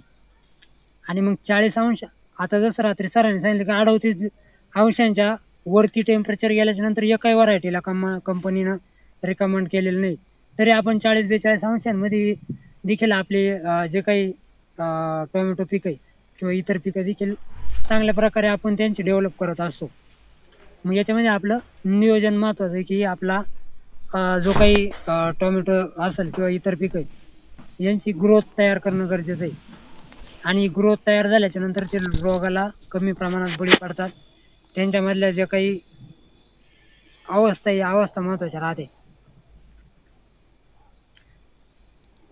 आणि मग साधारण 30 फेब्रुवारीपर्यंत आपलं पीक जर बळकट होऊन गेलं आणि पुढच्या काळामध्ये जर तापमान त्याच्यामध्ये वाढ जरी झाली 10 मार्च 15 मार्चच्या जवळपास प्रखर आपण आज समजू की तापमान वाढ होणार आहे, जे आज 35 वरती ते 37-38च्या पुढं 39 पर्यंत निघून जाणार आहे. आणि मग या काळामध्ये तीव्र तापमान वाढीचे जे काही सूर्याचे किरण असतात ते आपल्या पिकाच्या पानावरती पडल्याच्या नंतर त्याची जी काही मधल्या छोट्या छोट्या बारीक बारीक ज्या काही पेशी असतात त्यांना ते कमकुवत करतात आणि कमकुवत केल्याच्या नंतर त्या पानांमधून जे काही भेटणार अन्नरस आहे पिकाला तो त्याच्यामध्ये बंद पडण्याची क्रिया तयार होती. पानांचे आपल्याला असे गोळा झालेले बघायला मिळतात किंवा काही ठिकाणी शेंडे उरपळलेले बघायला मिळतात टोमॅटोचे. आणि ही क्रिया झाल्याच्या नंतर खाली मुळीचं देखील कार्य बंद पडायला सुरुवात होती आणि मग आपलं जे काही पीक आहे त्याची डेव्हलप बंद होऊन जाते आणि पीक आपल्याला इतर रोगांना देखील बळी पडायला सुरुवात होती. तुम्ही सुरुवातीला नुसते कीटकनाशक मारले, बुरशीनाशक मारले, त्याचा फायदा नाही. पिकाला काय गरजेचं आहे हे देणं आपण गरजेचं आहे. म्हणजे पिकाला सुरुवातीला त्याला जसं आपल्याला सरांनी सांगितलं की टोमॅटो पीक हे सर्वात जास्त पोटॅश त्याला गरजेचं आहे. आणि पोटॅश, फॉस्फरस, मायक्रोन्यूट्रन हे त्याच्यामधले सगळ्यात महत्त्वाचे घटक. तुम्ही PGR नाही मारलं तरी चालेल, मात्र मायक्रोन्यूट्रन असेल, फॉस्फरस असेल आणि पोटॅश यांची आपल्याला वेळोवेळी आपले डोस गेले पाहिजे. आणि चांगल्यातले चांगले गेले, आपल्या पिकाला तेवढे अपटेक झाले तेवढं त्याची जी काही ग्रोथ आहे ती अतिशय बळकट बनून जाते. आणि बळकट बनल्याच्या नंतर त्याच्यावरती जे काही तापमान वाढीचा इफेक्ट आहे तो कमी होतो. कारण रोगप्रतिकारक शक्ती जेवढी जास्त आहे तेवढं ते आपलं पीक रोध करणार आहे. म्हणजे त्या सूर्याच्या किरणांपासून देखील बचाव करण्यासाठी त्याची ताकद तयार झाली. जसं कोरोना काळामध्ये ज्याची रोगप्रतिकारक शक्ती कमी त्याला लवकरात लवकर व्हेंटिलेटरची गरज पडत होती. आणि ज्याची रोगप्रतिकारक शक्ती तो अतिशय कमी याच्यामध्ये म्हणजे अतिशय साध्या ट्रीटमेंटवरती बरा होऊन घरी येत होता. मग ही रोगप्रतिकार शक्ती महत्वाची. आपल्या पिकाची रोगप्रतिकार शक्ती जर वाढून घेतली आपण आपल्या हातात ती कशी वाढवायची, त्याला वेळोवेळी खाद्य देणं असेल किंवा हे करून त्याची रोगप्रतिकारक शक्ती वाढवणं, त्याचे डेव्हलप, त्याचे फुटवे, त्याच्या सेटिंग होऊन गेल्याच्या नंतर किती तापमान वाढ झाली तरी त्याची सहनशक्ती जी महत्वाची ती जर त्याच्यामध्ये तयार झाली तर आपल्या पिकाला कुठल्याही प्रकारचा ताण पडणार नाही, ट्रेसमध्ये पीक जाणार नाही. आणि ट्रेसमध्ये न गेल्यामुळे आपल्याला इतर रोगांपासून देखील बचाव होईल. कोणतंही पीक जर कमकुवत राहिलं त्याच्यावरती किडींचा रोग अटॅक होतो, बुरशींचा अटॅक होतो, सगळ्याच रोगांचा मग त्याच्यावरती हळूहळू अटॅक व्हायला सुरुवात होती. आणि आपण केलेला खर्च आपला तो तर वजा होतोच, प्लस पुढं होणारं उत्पादन असतं किंवा उत्पन्न असतं त्याच्यातून ते देखील वजा होऊन जातं आपलं. मग आपण आपलं नियोजन अशा पद्धतीने जर केलं तर आपल्याला अनेक मदत होईल. त्याच्यानंतर तापमान वाढीपासून बचावासाठी अजून काही मुद्दे तर त्याच्यामध्ये आपले काही शेतकरी करतात आणि आपण कसे करायचे ते देखील थोडक्यात सांगू. तर आता जसं आपण सांगितलं की सुरुवातीला बेड पूर्ण ओले करून घ्यायचे जमिनीचे. आणि बेड ओले केल्याच्या नंतर आपल्याला लागवडीची घाई करायची नाही. रोपं आल्याच्या नंतर आपले रोपं एखाद्या झाडाखाली ठेवून द्यायचे. त्यांना सकाळचे पूर्वेकडचे किरण आणि सायंकाळचे पश्चिमेकडचे किरण 1-2 दिवस खाऊन द्यायचे. म्हणजे त्यांची आपल्या बाहेरच्या वातावरणात राहण्याची कॅपॅसिटी तयार होऊन द्यायची. आणलं डायरेक्ट शेतामध्ये लागवड करून दिली, त्याच्यावरती ऊन पडलं की ते जळून जाणार आहे. त्याच्यापेक्षा त्याला सायंकाळचे आणि सकाळचे सूर्याचे किरण जर त्याने घेतले तर त्याची सहनशक्ती थोडीशी तिथं तयार होईल. तोपर्यंत आपण काय करायचं, शेतामध्ये आपले बेड ओले करून घ्यायचे. पूर्ण बेड ओले केल्याच्या नंतर आपलं जर आपल्याकडे पाणी व्यवस्थापन किंवा पाणी जर उपलब्ध असेल तर बेडच्या मध्ये जे आपली सरीचे जो काही भाग असतो त्याच्यामध्ये देखील पाणी सोडून घ्या एकदा. त्याच्यात पाणी सोडून घेतल्याच्या नंतर 2 दिवसामध्ये ते सुकून जाणार आहे. आणि जमिनीतला जो काही उष्णतेचा जो काही राहिलेला असतो जमिनीत तो पूर्ण निघून जातो आणि जमीन पूर्ण थंड होऊन जाते. आणि जरी त्याच्यावरती सूर्याचे किरण पडले तरी लवकर तापत नाही, अशी क्रिया होती. आणि अशी क्रिया झाल्यामुळं आपल्याला त्याच्यातून मदत होती. त्याच्यानंतर आपले बरेच शेतकरी मिनी स्प्रिंकलर देखील करतात. आणि आपण मिनी स्प्रिंकलरची देखील व्यवस्था करून ठेवायची. आणि मिनी स्प्रिंकलरची व्यवस्था केल्याच्या नंतर त्याच्यातून जे काही आपल्याला पाणी व्यवस्थापन करायचं ते कसं करायचंय, तर ते पाणी आपल्याला उन्हाचं कुठल्याही प्रकारे आपल्या झाडावरती पडणं गरजेचं नाही. आता रात्री जर सरांनी सांगितलं की तुम्ही स्प्रिंकलर करा, मात्र त्याचं पाणी आपल्या झाडांवरती पडून देऊ नका. पडलं तर काय होईल की आपल्या बुरशींचा किंवा इतर रोगांचा प्रादुर्भाव वाढेल. त्यांनी आपल्याला रात्री सांगितलं. मात्र ते जर त्या पिकावरती नाही पडलं तर त्याचं मेंटेन तापमान होणं थोडंसं कठीण आहे त्याच्यामुळं. किंवा आपण असं करू शकत नाही की पिकावर पडून देणार नाही आणि जमिनीवरती पडेल असं होणार नाही. त्याच्यामुळं पिकावर जर पडणारच आहे मग ते कधी पाडायचं हे आपलं महत्वाचं हे. तर आपल्याकडे जेव्हा सकाळच्या कालावधीमध्ये सूर्याचे किरण कमकुवत असतात थोडेसे सकाळी सकाळी, या कालावधीमध्ये एकतर सोडायचे किंवा मग सायंकाळच्या वेळेस 4च्या नंतर किंवा 4:30-5च्या नंतर आपल्याला ते पाणी त्याला द्यायचे आणि त्याला तापमानातून त्याचे जे काही पानं तापलेले असतात पूर्णपणे दिवसभर, त्यांना ते पाणी गेल्याच्या नंतर त्यांच्यामध्ये थोडासा आपल्याला एक प्रकारचा हे तयार झालेला बघायला मिळतो. म्हणजे जे काही समजा दिवसाचे तर दुपारच्या काळात ते पानं असे दुमडलेले थोडेसे सुकलेले बघायला मिळतात आणि आपण सायंकाळच्या वेळेस त्याला जर असा स्प्रिंकलरमधून जर पाणी देण्याचा प्रयत्न केला तर ते पुन्हा टवटवीत होतात, उमललेले दिसतात, हिरवेगार दिसतात आणि त्याच्यामुळं आपल्या पिकावरती उन्हाचा ट्रेस थोडासा कमी झालेला आपल्याला बघायला मिळतो. त्याच्यानंतर मी जर सांगितलं की सुरुवातीला आपण खालून देखील पाणी देऊ शकतो, म्हणजे ओली करून घ्यायची आणि एक साधारण असं नियोजन ठेवायचं की 10 ते 12 दिवसाच्या नंतर त्या सरीमध्ये पाणी सोडायचं. ज्यांच्याकडे पाणी उपलब्ध आहे त्यांनी, ज्यांच्याकडे शेततळ्याची व्यवस्था असेल त्यांनी शक्यतो नाही केला हा प्रयोग तरी चालेल, कारण आपल्याला पुढचा उन्हाळा पूर्ण पास करायचा आहे. आपल्या पुढच्या जसजशा टोमॅटोच्या स्टेज पूर्ण होतील म्हणजे महिन्याचे, 40 दिवसाचे, 45 दिवसाचे आणि फळाच्या कालावधीमध्ये आपल्याला त्याला जास्त पाण्याची आवश्यकता राहते. त्या काळामध्ये आपल्याला ते पाणी देणं गरजेचं आहे. त्याच्यामुळे विनाकारण पाण्याचा नासाडी देखील आपण करणं गरजेचं नाही. त्यांनी ज्यांच्याकडे पाणी कमी त्यांनी मिनी स्प्रिंकलर करून, मायक्रो स्प्रिंकलर करून आपलं टेम्परेचर मेंटेन केलं तरी चालेल. आणि ज्यांच्याकडे पाणी उपलब्ध आहे त्याने एक 10 ते 12 दिवसाच्या किंवा 15 दिवसाच्या कालावधीमध्ये एकदा जरी खालून पाणी आपल्या बेडमध्ये सोडून दिलं तरी आपल्या जमिनीतला जो गारवा आहे तो थोडासा मेंटेन व्हायला, तापमान वाढ आहे ती मेंटेन व्हायला मदत होती आणि आपली जमीन चांगल्या प्रकारे पिकाला साथ देत असते. आता टोमॅटो पिकाला जर सुरुवातीला आपण जसं सांगितलं की सतत पाणी देणं देखील गरजेचं नाही, म्हणजे ती कन्सेप्ट चुकीची आहे. सतत पाणी देत राहील तर मुळी कार्यक्षम राहत नाही. मुळी कार्यक्षम नाही राहिली का आपले सगळ्या पिकाचंच नियोजन बिघडून जातं. त्याला वापसा कंडिशन असणं गरजेचं आहे आणि वापसा कंडिशन झाल्याच्या नंतरच ते आपलं पुढचे कार्यक्रम त्याचे चालू राहते. मग सतत जर आपण पाणी देत राहिलं त्याला जर खालून फ्लडनी, तरी ती आपल्या पिकाला चुकीचं ठरू शकतं किंवा आपल्या पिकाची त्याच्यामध्ये काही गोष्टींमध्ये आपल्याला ते तोट्याचं देखील ठरू शकतं. त्याच्यानंतर अजून तापमान वाढीसाठी आपण जे काही आपलं शेत आहे त्याच्या चौबाजूनी मक्याची लागवड करू शकतो आणि ती मक्याची लागवड केल्याच्या नंतर ज्या काही बाजूनं खास करून उत्तरेकडून किंवा पूर्वेकडून उन्हाळ्याच्या कालावधीमध्ये जाळा येत असतात आणि त्या ज्या काही जाळा असतात त्या जाळा आपल्या टोमॅटोच्या प्लॉटमध्ये घुसू नये म्हणून आपण ती मकाची लागवड करायची. त्याच्यानंतर आपण आपला काहीतरी कपडा वगैरे देखील चांगल्या प्रकारे त्याला आजूबाजूने बांधू शकतो.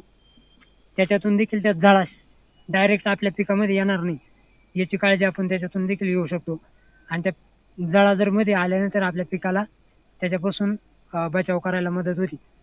आता जळांचं काम काय असतं किंवा त्या आल्या तर काय होतं, आपण जर सांगितलं की जेव्हा तापमान वाढ होते आणि आजूबाजूला संपूर्ण परिसर कोरडा असतो आणि आपलं टोमॅटोचं पिकच फक्त ओलं राहतं आणि मग कुठल्याही प्रकारचं आपण जर जमिनीवरती पाणी ओतलं आणि एक 10-5 मिनिटांनी तिथे येऊन जर बघितलं तर पूर्ण सुकून गेलेलं असतं. कशामुळे ती जमीन पूर्ण कोरडी राहते आणि जे काही सूर्याची किरणं त्याच्यावरती पडतात आणि ते त्याला खेचून घेतात, म्हणजे त्याचं बाष्पीभवन होऊन जातं आणि मग या ज्या काही जाळा असतात किंवा उन्हाची किरणं असतात हे देखील असं करतात की आपल्या पिकातलं पाणी खेचून घ्यायचं काम करत असतात आणि हे आपण जर आपल्या शेतामध्ये येण्यापासून किंवा आलं तरी ते थंड होऊन जाणं गरजेचं आहे. म्हणजे जरी जाळा आल्या किंवा सूर्याची किरणं जरी आली तरी ते थंड होणं गरजेचं आहे. मग आपली जमिनीचा किंवा आपल्या टोमॅटोचं प्लॉटचं जे काही अंतर्गत तापमान आहे हे जर थोडं जरी मेंटेन राहिलं, 1-2 अंशाने जरी कमी राहिलं तरी खूप मोठी आपल्याला त्याच्यातून मदत होती की आपले येणाऱ्या सूर्याची किरणं तेवढ्या प्रमाणात तिथं गरम होती नाही आणि तेवढ्या प्रमाणात गरम न झाल्यामुळं आपल्या टोमॅटोचं जे काही पीक आहे त्याला फायदा होतो. म्हणजे असं समजू की आपल्याकडे आज 40 अंशावरती आजूबाजूचं टेम्परेचर आहे आजूबाजूच्या परिसरामध्ये 1-2-4 किलोमीटरच्या आसपास, 40 अंशावरती तापमान आहे आणि आपल्या प्लॉटच्या जवळ देखील 39-38च्या आसपास असं टेम्परेचर आपण धरू आणि आपला प्लॉटचं अंतर्गत जे काही तापमान आहे हे देखील मग 38-39च राहील, मात्र आपण त्याला थोडंसं अजून कमी ठेवायचंय. मग याच्यामध्ये आपल्या पद्धती वापरायच्या ज्या आपण सांगितल्या त्या, आणि या पद्धती वापरून जर ते टेम्परेचर अजून 1 अंशाने कमी झालं तर खूप मदत आहे आपल्या टोमॅटोच्या पिकाला त्याच्यामधून. म्हणजे या अशा आपण ज्या काही छोट्या छोट्या गोष्टी या जर अतिशय व्यवस्थितपणे आपल्या पिकामध्ये जर केल्या तर आपल्याला उन्हाळी पीक टोमॅटो लागवडीला अडचणी थोड्याशा कमी येत्या आणि आपलं जे काही उत्पादन आहे त्याच्यामध्ये थोडीशी कमी व्हायला मदत होते. घट आपली कमी होते त्याच्यामध्ये आपलं उत्पादन थोडंसं वाढतं. आणि प्रत्येक शेतकऱ्याला काय वाटतं की माझं टोमॅटोचं पीक हे अतिशय हिरवंगार दिसलं पाहिजे आणि हिरवंगार दिसण्यासाठी मग तो वेगवेगळे कन्सेप्ट करत असतो. तर मूळ म्हणजे आपलं जे काही टोमॅटोचं पान आहे, मी जसं सांगितलं की त्याच्यावरती जेव्हा सूर्याची किरणं पडतात तिथून पुढे त्याची प्रकाश संश्लेषण क्रिया करून इतर फांद्यांना किंवा मुळांना किंवा इतर टोमॅटोच्या खोडाला ते देत असतं आणि त्याच्यातून त्याचा जीवनक्रम चालू राहतो. आणि हे जे काही टोमॅटोचं पान आहे हे सुरुवातीचे पहिले 20 दिवसाचे जे काही पान आहे तर हे 20 दिवसाचे पानं समजा लागवड होऊन 1 महिना झालेला आहे आणि जे 20 दिवसाचे पानं झालेले खालचे तर हे कशा प्रकारचे पाहिजे तर हे पूर्णपणे काळेसर दिसले पाहिजे आपल्याला. आणि ते जर काळसर दिसले तर त्याच्यावरती जे काही सूर्याची किरण पडणार आहे त्यांचा जो काही ट्रेस आहे तो कमी जातो आणि हिरवे पानं जे असतात त्यांच्यावरती जास्त जातो. याचं कारण काय किंवा हे काळे पानं करायसाठी काय करावं लागेल आपल्याला हे आपण थोडक्यात समजून घेऊ. म्हणजे ज्या काही आपण प्रॅक्टिस करतो याच्यातून मी सांगू राहिलो. जसं आपल्याला इथून मागच्या मार्गदर्शनामध्ये सरांनी भरपूर काही माहिती दिलेल्या असतील, पण मी जे सांगतो ही देखील थोडक्यात माझ्या अनुभवातून आणि चांगल्या प्रकारे त्याच्यातून आपल्याला मदत होऊ शकते. मग हे पान आपल्याला काळं करण्यासाठी काय काय करावं लागेल तर टोमॅटोचे सुरुवातीचे जे काय आपण 10 दिवस सांगितले आणि या 10 दिवसाच्या नंतर जे कार्य करायचंय मग याच्यामध्ये आपल्याला आपण सांगितलं की पोटॅश, फॉस्फरस, त्याच्यानंतर मायक्रोन्यूटन आणि सगळ्यात महत्त्वाचं म्हणजे सिलिकॉन. तर सिलिकॉन काय करतं तर सिलिकॉन आपल्या पिकावरती जे काही त्याच्या वरच्या पत्तीवरची जी काही लेअर आहे ती टणक करतं म्हणजे कडकपणा आणतं त्याच्यामध्ये. आणि जी काही आपली पत्ती असेल मग कुठल्याही पिकामध्ये वापरू शकतात. आपण कांद्यात वापरतो, टोमॅटोत वापरतो, भाजीपाल्यात वापरतो. आणि हे सिलिकॉनमुळं काय होतं की ती पत्ती रफ होती. रफ झाल्याच्या नंतर म्हणजे ती जाड झाल्याच्या नंतर बरेच फायदे होतात की ज्या काय आपल्या बारीक एकदम अतिशय आपल्याला डोळ्याने न दिसणारा सूक्ष्म किडी त्या काय करतात आपल्या पिकाच्या पानावरती खरचटतात. खरचटल्याच्या नंतर तिथं जखमा तयार होतात. जखमा तयार झाल्याच्या नंतर तिथं बुरशी जन्म घेते आणि तिथून पुढे आपल्या प्लॉटवरती बुरशीचा अटॅक होतो. आणि मग हे जे काही सूक्ष्म किडी छोट्या छोट्या रसशोषक किडे असतील, फुलकिडे असतील, इतर काही किडे असतील तर यांनी तिथं खरचटू नाही याच्याकरता ती पत्ती जर रफ झाली तर त्या खरचटू शकणार नाही, कारण त्यांची तेवढी ताकद नाही की त्या तिथं खरचटू शकतात. आणि त्यांनी तिथं न खरचटल्यामुळं आपल्या पिकाचा अधिक आपल्याला चांगल्या प्रकारे फायदा होतो की आपल्या पिकावरती इतर कुठलेच रोग त्याच्यामुळे येत नाही आणि कीड देखील तेवढा अटॅक करू शकत नाही किंवा इतर जे बारीक छोटे छोटे काही जीवजंतू असतील हे देखील त्याच्यावरती अटॅक करू शकत नाही. याचं कारण काय तर आपण आपल्या पिकावरती सिलिकॉनचा स्प्रे केलेला आहे किंवा आपण उन्हाळी टोमॅटोमध्ये खास करून तुम्ही खालून देखील सिलिकॉन बेसल डोसमध्ये देऊन ठेवा आणि वरतून देखील आपण फवारण्या त्याच्या साधारण 10-12 दिवसानंतर आपल्या पिकावरती करत राहा. इतर कुठल्याही फवारण्या तुम्ही घ्या किंवा नका घेऊ, तुमच्या पद्धतीनं तुमचं काय नियोजन असेल त्या पद्धतीने घ्या. मात्र त्याच्यामध्ये सिलिकॉन हा खूप महत्त्वाचा घटक राहील. सिलिकॉनमुळे आपल्या पिकाचे पानं जे आहेत ते रफ होतात, काळसर पानं होऊन जातात. काळसर झाल्याच्या नंतर त्याच्यातून सगळ्यात जास्त आपल्या पिकाला अन्न देण्याची क्रिया जास्त कालावधीसाठी चालू राहते आणि जास्त कालावधीसाठी जेवढे आपल्या पिकाला अन्न भेटेल तेवढ्या आपल्या टोमॅटोच्या ज्या काही फांद्या असतील त्या अतिशय जाड होतील. त्याला आपली फुटव्यांची संख्या जास्त राहील, त्याच्यानंतर फुलांची संख्या जास्त राहील आणि फुलांची संख्या आणि फुटव्यांची संख्या जेवढी वाढली तेवढ्या आपल्या प्लॉटला फळांची संख्या जास्त राहते. आणि जेवढी फळांची संख्या जेवढी वाढेल तेवढं आपल्याला उत्पादन वाढत असतं. अशी क्रिया आपण आपल्या प्लॉटमध्ये करायची आहे आणि ती केल्याच्या नंतर आपल्याला नक्कीच फायदा होईल. त्याच्यानंतर आता जवळपास आपले सगळेच मुद्दे आपण हळूहळू जेवढे आपल्याला माहिती होते तेवढे आपण व्यवस्थितपणे सांगायचा प्रयत्न केला आहे. आणि त्याच्यातून आपण बऱ्यापैकी शेतकऱ्याला माहिती दिली. त्याच्यानंतर काही मुद्दे जर राहिले असतील तर आपण नक्कीच थोडक्यात घ्यायचा प्रयत्न करू. आणि थोडक्यात जर माहिती द्यायचं म्हणलं तर मार्च आणि एप्रिल किंवा मे या कालावधीतल्या आता शेतकऱ्यांना त्याच्या शंका असतील की तापमान वाढीचं पुढच्या काळात कसं राहू शकतं. आपल्याला टोमॅटो लागवड तर नक्कीच करायची आहे, पुढे येणाऱ्या तापमानाचा देखील सामना करायचा आहे. आणि मी ज्या काही छोट्या छोट्या गोष्टी सांगितल्या या जर तुम्ही केल्या तर तुम्हाला कमीत कमी आपले सोमवारपासून जे शेड्यूल झालं आहे आत्तापर्यंत आणि त्याच्यात ज्या गोष्टी घेतल्या त्याच्यामध्ये या ॲड करा आणि आपल्या शेतामध्ये वापरा. त्याच्यातून आपल्याला नक्कीच फायदा होईल. पण मग आपल्याला पुढचा जो काही महत्त्वाचा म्हणजे तापमानाचा जो काही आपल्याला परिणाम होणार आहे, मग तापमान पुढच्या काळात कसं राहू शकतं. तर मी जर सांगितलं की आता साधारण 30 फेब्रुवारीपर्यंत आपल्याकडे राज्यामध्ये 34, 35, 36 अंशांपर्यंत टेम्परेचर राहणार आहे. पण त्याच्यानंतर जसं सांगितलं की 23 मार्चला आपला सूर्य विषुववृत्तावरती लंबवत होत असतो आणि एकदा की 23 मार्चला तो विषुववृत्तावरती लंबवत झाला की आपल्याकडूनचं टेम्परेचर अजून वाढायला सुरुवात होईल. मग ते काय 23 मार्चलाच वाढलं असं नाही, ते आपल्याला 30 फेब्रुवारीच्या नंतर 1 मार्च, 2 मार्च, 10 मार्च, 5 मार्च असं ते वाढलेलंच आपल्याला बघायला मिळणार आहे.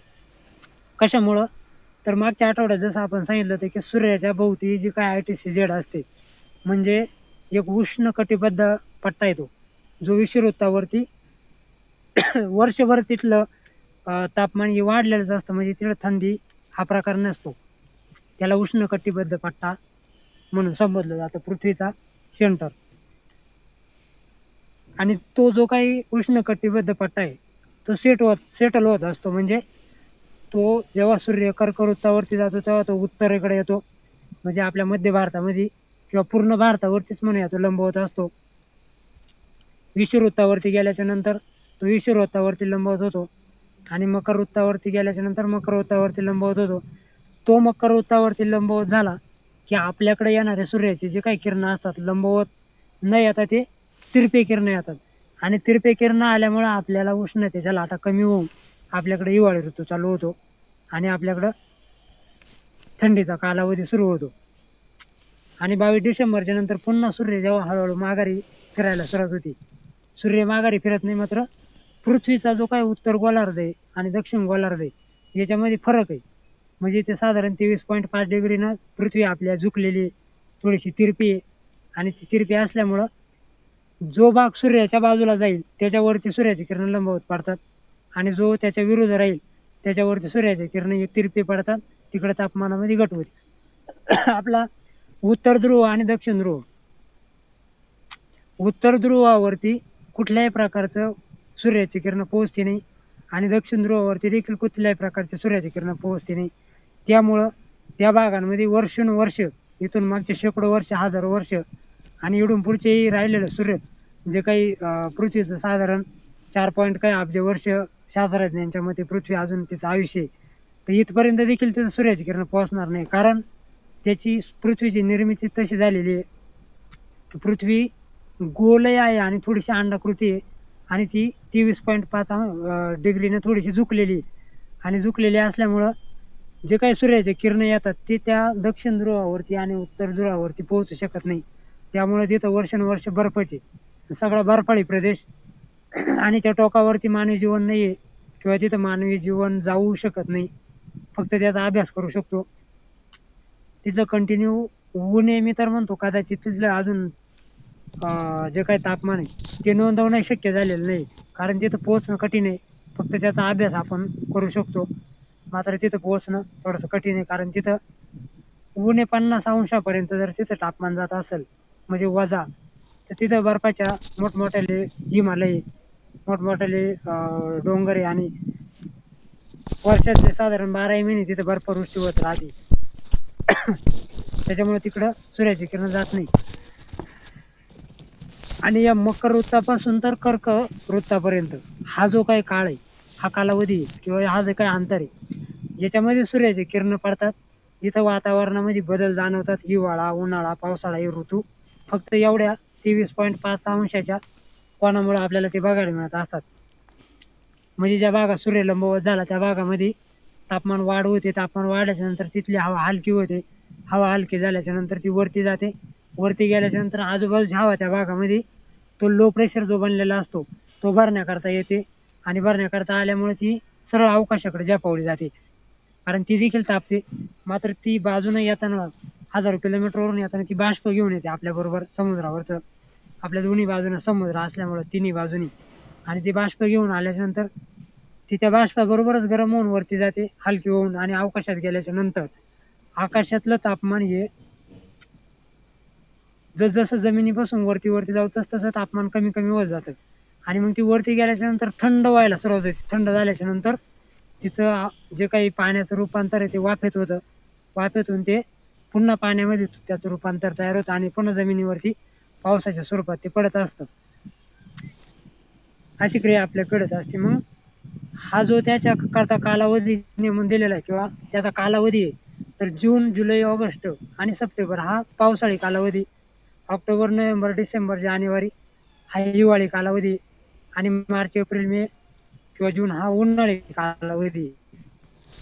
या उन्हाळी कालावधीमध्ये जो काही सूर्य आहे तो 23 मार्च नंतर आपल्या कर्कवृत्ताकडे येतो. आणि आपला उत्तर गोलार्धामध्ये आपला भारत देश असल्यामुळं उत्तर गोलार्धामध्ये तो सूर्याचा जो काही लंबवत किरण आहे ते मार्च पासून हळूहळू वाढायला सुरुवात होतात. आणि जून महिन्यापर्यंत ते लंबवत आपल्याला बघायला मिळतात. जूनच्या नंतर आपल्याकडं आभ्रच्छादित होतं. म्हणजे आकाशात ढगाळ वातावरण होतं. त्याच्यामुळे उन्हाची तीव्रता आपल्याला जाणवत नाही. मात्र सूर्यकिरण ही आपल्या भागावरती लंबवत असतात. आणि जोपर्यंत ते लंबवत आहे तोपर्यंत तिथं पावसाळी कालावधी राहतो. आणि एकदा की ती पुन्हा तिरपी व्हायला सुरुवात झाली की तिथला पावसाळी कालावधी कमी होऊन जातो. आणि त्या बाजूच्या भागामध्ये जिथं RTCZ सक्रिय झालाय तिथं आपल्याला पावसाळी कालावधी बघायला मिळत असतो. मग आता आपल्याकडे 23 मार्चच्या नंतर तर हळूहळू टेम्परेचर चांगल्या प्रकारे वाढायला सुरुवात होतील. ज्या भागामध्ये आता 35-36 अंश, त्या भागामध्ये 1 मार्चच्या नंतर किंवा 10 मार्चच्या आसपास ते टेम्परेचर 39 अंशांपर्यंत जातील. ज्या भागामध्ये आज 34-35 आहे त्या भागांमध्ये ते 38-39 होतील. काही भागांमध्ये 40+ होतील. काही भागात 41 होईल.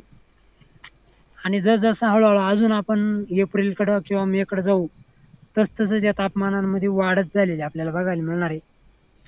आणि जसं आपण सांगितलं की 2018 पासून आपल्याकडे तापमानांमध्ये खूप तफावत बघायला मिळते. काही भागांमध्ये 45, 46, 47 अंशांपर्यंत तापमान जातात. आणि या तापमान वाढीचा पुढचा कालावधी देखील असाच राहणार आहे की तापमान वाढ आपल्याकडे पुढच्या काळामध्ये होणारच आहे. आणि या तापमान वाढीचा आपल्याला त्याच्यातून फटका बसणारच आहे.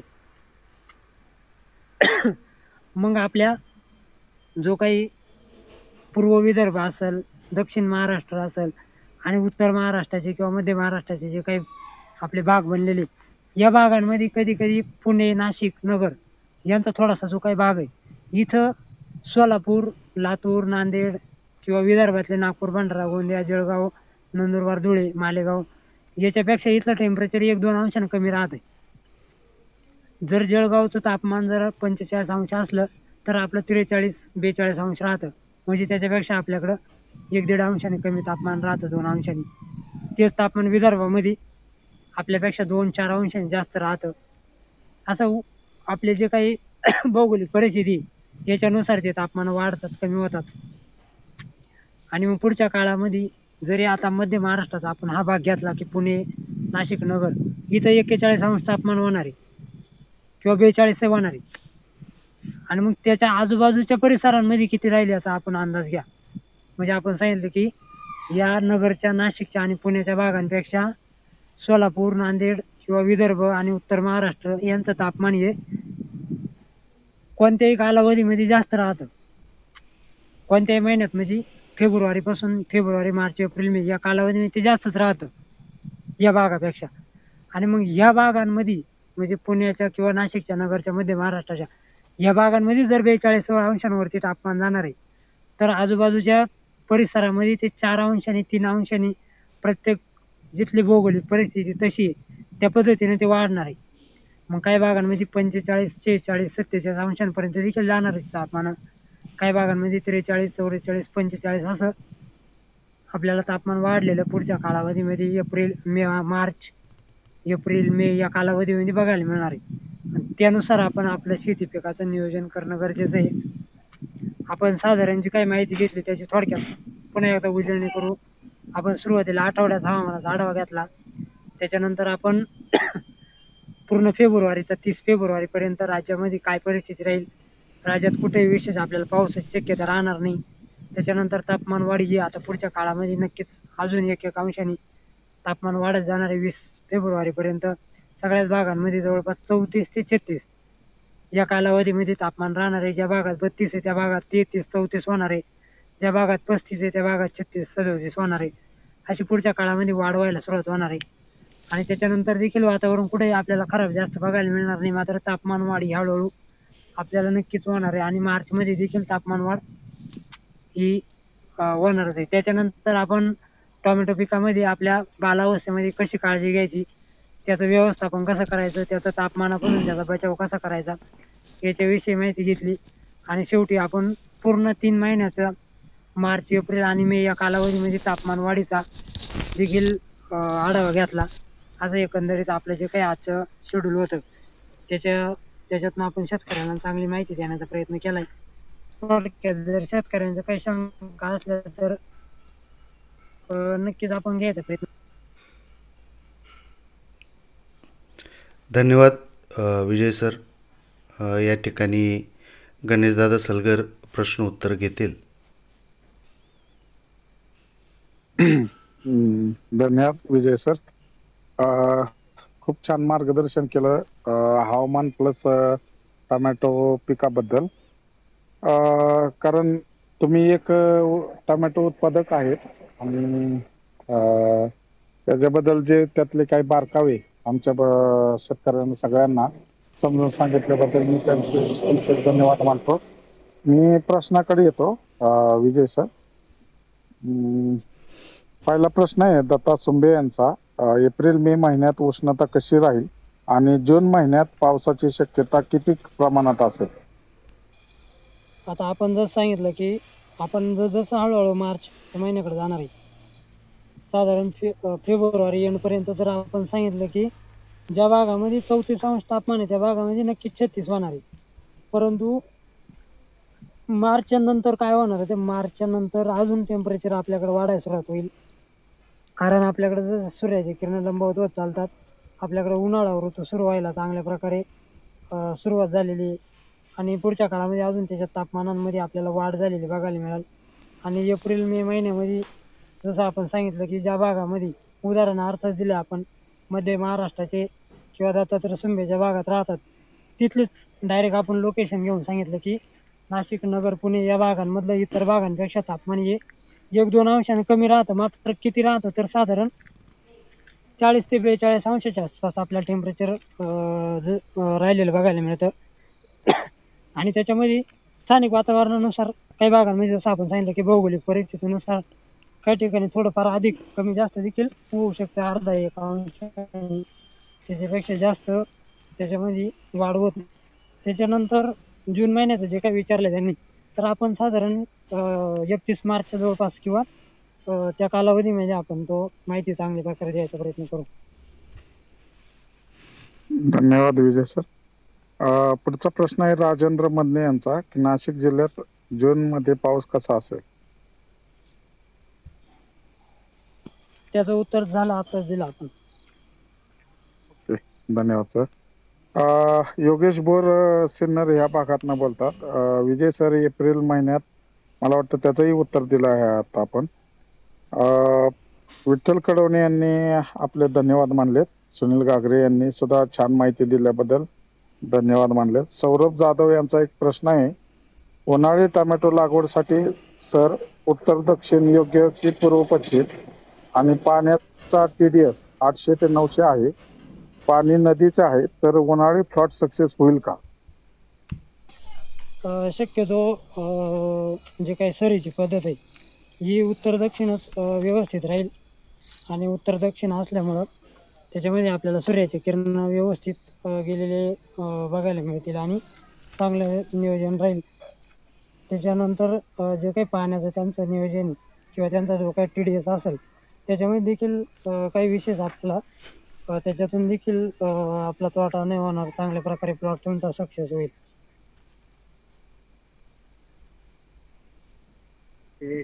धन्यवाद विजय सर. पुढील प्रश्न अशोक पगार यांचा आहे मनमाडवरनं. विजय भाऊ, अथर्व व्हरायटी उन्हाळी हंगामासाठी कशी आहे, आपला अनुभव सांगा.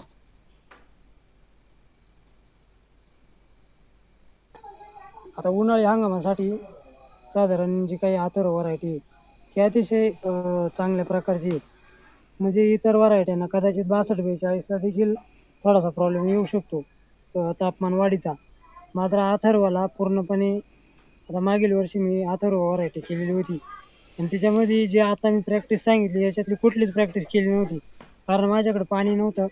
पाणी नसल्यामुळे मी त्याला स्प्रिंकलर देखील करू शकलो नाही किंवा त्याची बेड पूर्णपणे भिजवू शकलो नाही. आणि असं कमी पाण्यात तूट पाण्यामध्ये मी त्याचं काम केलं होतं. तरी देखील त्याच्यावरती ट्रेसचं प्रमाण कमी होतं आणि त्याची जी काही पुढची फळं देण्याची संख्या असेल किंवा इतर दिवसाची काही ग्रोथ असेल ती अतिशय चांगल्या प्रकारे म्हणजे आपण जसं म्हणतो कोरडवाहू जमिनीमध्ये देखील ती तग धरून राहिली होती.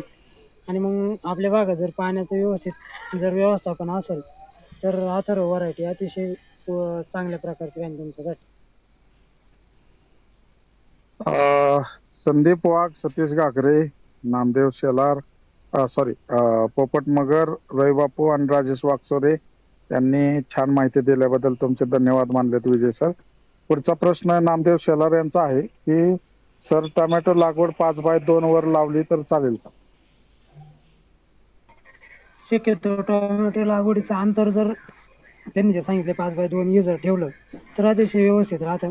आपल्या पिकाला चांगल्या प्रकारे वाढीसाठी त्याची मदत होती. फुटवे व्यवस्थित होतात. त्याला जे काही त्याचं तापमान आहे ते देखील मेंटेन राहायला मदत होते. हवा खेळती राहते आपल्या प्लॉटमध्ये व्यवस्थितपणे. त्याला सगळ्या गोष्टी भेटतात. त्याच्यामुळं त्याच्यातून आपलं उत्पादन वाढीसाठी 5x2 ही पद्धत अतिशय व्यवस्थित राहील.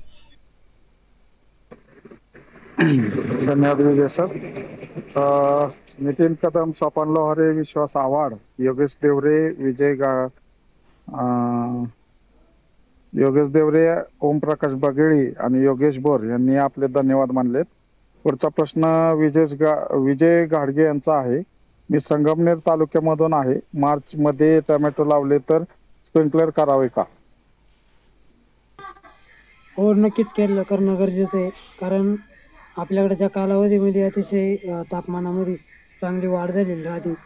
खूप मोठ्या प्रमाणात तापमान वाढलेलं राहते आणि त्या काळामध्ये आपल्याला तापमान मेंटेन करणं गरजेचं राहते. त्याकरता आपण ती व्यवस्थापन करणं गरजेचं आहे. आणि त्याच्यापेक्षाही वेगळ्या ज्या काही आवाज सांगितल्या, ज्या काही आपण सांगितलं की त्याला इतर ज्या काही तापमान मेंटेन करण्यासाठी ज्या पद्धती आहे त्या देखील वापरा. धन्यवाद विजय सर. श्याम सोनवणे, मधुकर मोरे, ज्ञानेश्वर काळे, अभय लाड आणि विश्वास घुमरे, समाधान निकम यांचे आपले धन्यवाद मानले त्यांनी. विश्वास घुमरे यांचा असा एक प्रश्न आहे विजय सर की सिलिकॉनचे किती स्प्रे दिले पाहिजे उन्हाळ्या व्हरायटीसाठी? कमीत कमी सुरुवातीचे 35 ते 40 दिवसापर्यंत आपले कमीत कमी 4 स्प्रे जरी झाले तरी काही अडचण नाही. आपल्या पिकाला त्याच्यातून चांगला फायदा होईल. थोडासा वेगळा प्रश्न आहे समाधान निकम यांचा की येणाऱ्या काळात 3 महिन्यात गारपीट व अवकाळी पावसाची शक्यता आहे का? आता आपण जर सांगितलं की फेब्रुवारी महिन्यात कुठल्याही प्रकारचं वातावरणात बदल आपल्याला जाणवत नाही आणि फेब्रुवारी एंडला आपण पुढच्या मार्च महिन्याचा देखील आढावा देणार आहे. त्याच्यामध्ये आपण थोडक्यात लांब पल्ल्याचा आढावा द्यायचा प्रयत्न करू, कदाचित आपल्याला जमलं तर. अशोक पगार, वासुदेव महाजन, राजू अंतरे, पोपट वाघोले आणि दीपक कुरकुटे यांनी आपले धन्यवाद मानले सर. नवनाथ वाघ यांनी सुद्धा आपले धन्यवाद मानले सर.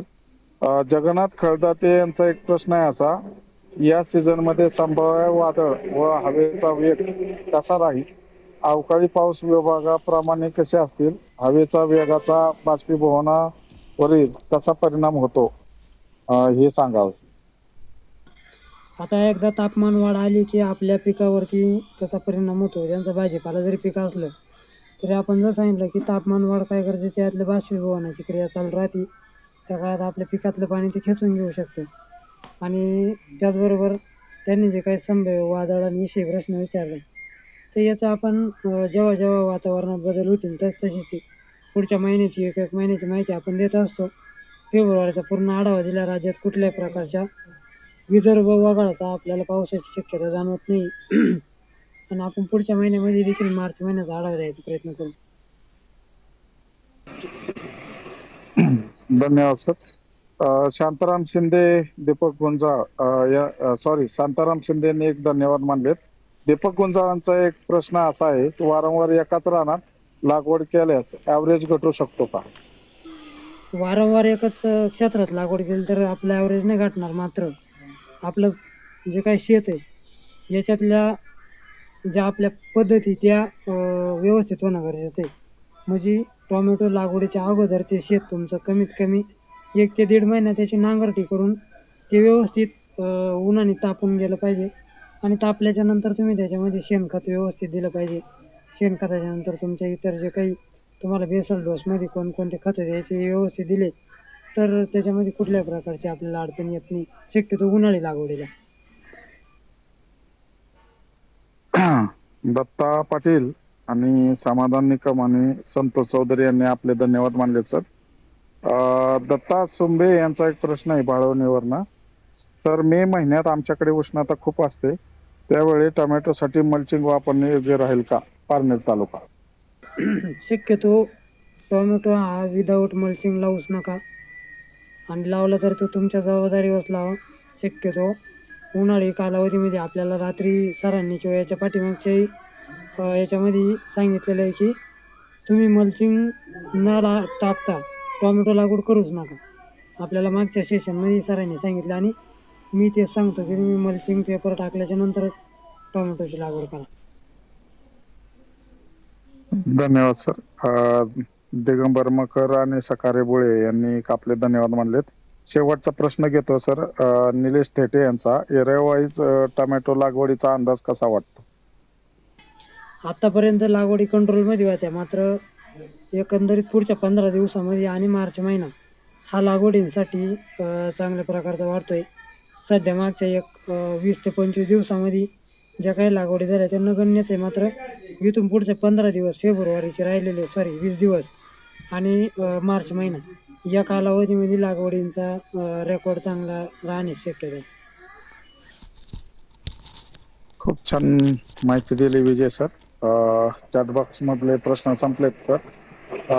इथून दुवा मी जगदीश सरपंच यांच्याकडे देतो. सरपंच बोला. धन्यवाद गणेश दादा. आपण प्रश्न उत्तराचा कार्यक्रम अतिशय चांगल्या पद्धतीने घेतलात.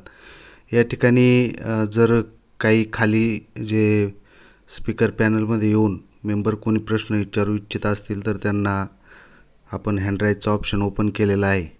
या ठिकाणी रवी बाप्पू पाटील आपल्या ही मैत्री विचाराच्या ग्रुपचे ॲडमिन 2 शब्द बोलतील.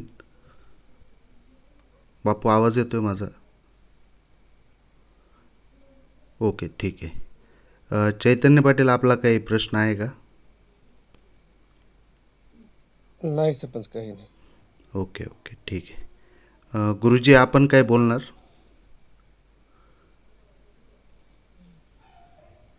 हॅलो. हां. हॅलो, आवाज येतोय का? हो, येतोय. आपल्या ग्रुपचे ऍडमिन आणि आपल्या ग्रुपचे आधारस्तंभ श्री विजय रावावे यांनी खूप चांगली माहिती कायम देतात, आजही दिली. आणि त्या आता शेतकरी बंधूंना जी किंबहुना उन्हाळी लागवड जी शेतकरी बंधू करतात त्यांना त्याचा निश्चित फायदा होईल. आणि माझं एक सजेशन असं होतं की आपला हा टोमॅटो सप्ताह ज्यावेळेस त्याचा आपण संपू त्या दिवशी, शेवटच्या दिवशी एखादी आपली एक कॉमन चर्चेची रूम लावावी, कारण टोमॅटोमध्ये जसं मी सरपंचांना सकाळी म्हटलो, टोमॅटोमध्ये यावर्षी उन्हाळी लागवडीसाठी संधी आहे, तर ती संधी कशा प्रकारे असू शकते या संदर्भात सगळ्या शेतकरी मित्रांनी आपापली मतं व्यक्त केली आणि सगळीकडचं पाण्याची व्यवस्था सांगितली, तर आपल्याला निश्चित काहीतरी निष्कर्षावर पोचता येईल आणि त्याचा ज्यांना पाणी आहे त्या शेतकरी ज्या टोमॅटो उत्पादकांना त्याचा फायदा होऊ शकतो. तर एवढीच माझी विनंती होती आणि थांबतो.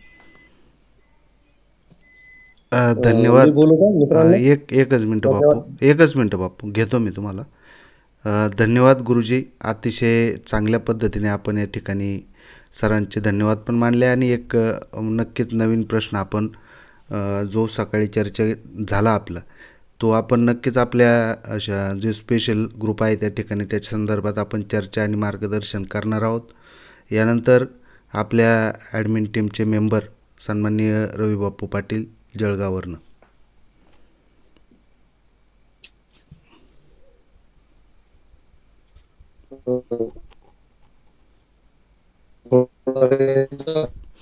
बापू रेंज नाही, बापू रेंजमध्ये या. बापू तुमचे आभार. बापू तुमचे आभार रेंज मानावे तेवढे थोडे आहे. गेल्या सातत्याने 3-4 हा मला रेंज नाही आहे, फक्त मी तोडकं मोडकं बोलतो, ऐकून घ्या, कारण की रेंज येणार नाही, इथं प्रॉब्लेम आहे रेंजचा. पण आभार मानावे तेवढे थोडे आहेत जायभाई साहेबांचे. गेल्या सातत्याने, आता मी तर त्यांचे जुडलो 3-4 वर्षापासून, खूप अतिशय सखोल माहिती देतात शेतकऱ्यांच्या हवामानाबद्दल, पिकापाण्याबद्दल. त्यांचे आभार मानावे तेवढे थोडे आहे. जायभाई सरांचे धन्यवाद मानतो, एवढं मला म्हणायचं. बोलायचं भरपूर होतं, पण मी त्यांची प्राईड बोलेन. धन्यवाद, थांबतो. धन्यवाद बापू. या ठिकाणी चैतन्य पाटील, तुमचं काही असेल तर ओपन करून बोला, माझा फोन बंद आहे. धन्यवाद बापू, अतिशय सुंदर असं सरांना धन्यवाद दिलेत, काय हरकत नाही. यानंतर विजय सर, अतिशय सुंदर माहिती आपण दिलेली आहे. शेवटला पांडुभाऊंच्या मोबाईलवरनं बाजीभाऊ बोलणार आहेत, ते तर आपले आभार मानणारच आहेत. तत्पूर्वी सर्व शेतकरी बांधवांना एक महत्त्वाची सूचना आहे.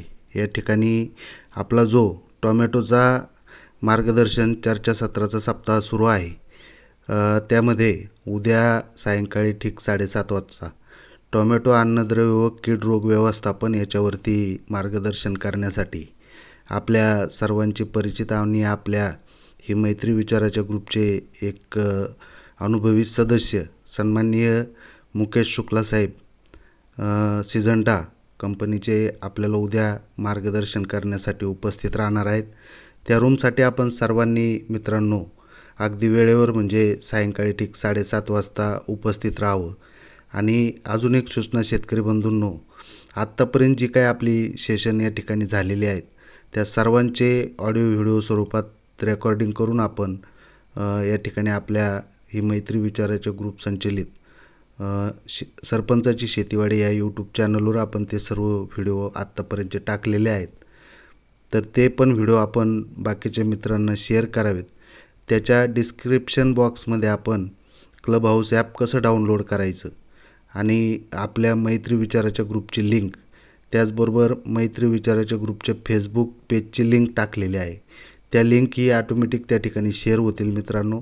आपल्या जास्तीत जास्त मित्रांना आपल्या ही मैत्री विचाराच्या ग्रुपला आपण जॉईन करावं हीच सर्वांना विनंती आहे. यानंतर आपल्या ॲडमिन टीमचे मेंबर बाजीराव गागरे साहेब या ठिकाणी सरांचे आभार मानतील. मी त्यांना विनंती करतो की आपण या ठिकाणी 2 शब्द बोलावे. खरं तर एक हवामान अभ्यासक आणि शेतकरी या 2 भूमिकेतून आजचं हे मार्गदर्शन झालं.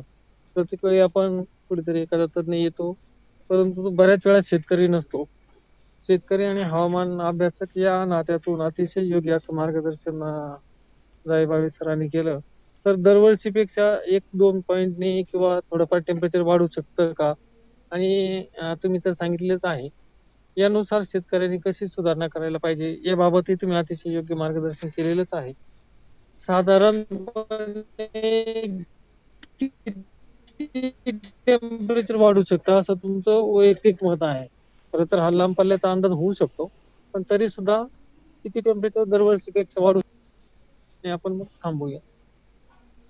नाही आता साधारण 2023 जर बघितलं तर 2023 हा आपला मार्च आणि एप्रिल पूर्ण अवकाळी कालावधीमध्ये गेला आणि त्यामुळे आपल्याकडे बाष्पाचा पुरवठा होत होता.